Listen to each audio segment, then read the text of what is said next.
உங்கள் பகுதி நீர்நிலைகள் பாதுகாக்கப்படுகிறதா என்றும் முறையாக பராமரிக்கப்படுகிறதா என்பது குறித்தும் மக்கள் குரல் பகுதியில் எழுப்பப்பட்ட கேள்விகளுக்கு திருப்பூர் மாவட்டம் உடுமலைப்பேட்டை மக்கள் தெரிவித்த கருத்துக்களை நாம் பார்க்கலாம்.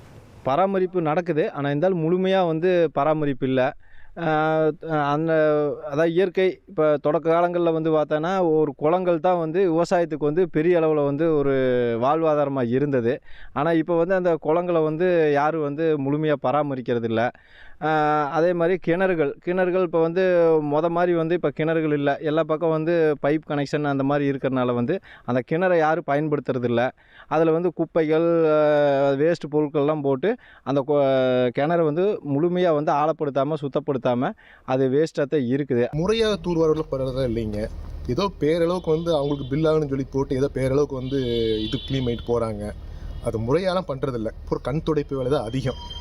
கண் துடைப்பு சும்மா வருஷத்துக்கு ஒட்டி போடுறாங்க, பண்ணிட்டு போயிடுறாங்க. அதோட சரி. அப்புறம் பார்த்தீங்கன்னா பூரா ரொம்ப மேலே படுற தாமரை செடி கொடி பூரா பாம்பியும் பள்ளி எல்லாம் இருக்குதுங்க. குப்பையை பூரா உள்ளே ஒட்டிடுறாங்க, பூரா கொட்டிடுறாங்க.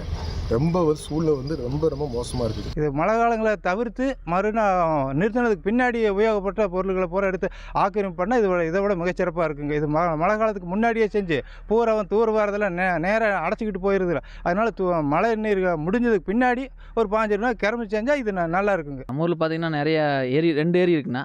2 ஏரியில் அணைக்கட்டு நிறைய இருக்குங்க. இப்போ பரவாயில்ல, அணைக்கட்டு வந்தது நம்ம கிணத்துலலாம் தண்ணி நல்லா ஊறுதுண்ணா. பரவாயில்லைங்க. இப்போ விவசாயத்துக்கு நல்லா பிரச்சனை இல்லாமல் இருக்குங்க. நான் தூர் வர்றாங்கண்ணா. 100 நாள் தூர் வர்றாங்க. தண்ணி இல்லாத டயத்தில் கரெக்டாக பராமரிக்கிறாங்கண்ணா. மக்கள் குரல் நிகழ்ச்சிக்காக உடுமலை பகுதி மக்கள் சொல்லிய கருத்துக்களை தற்பொழுது பார்த்தோம்.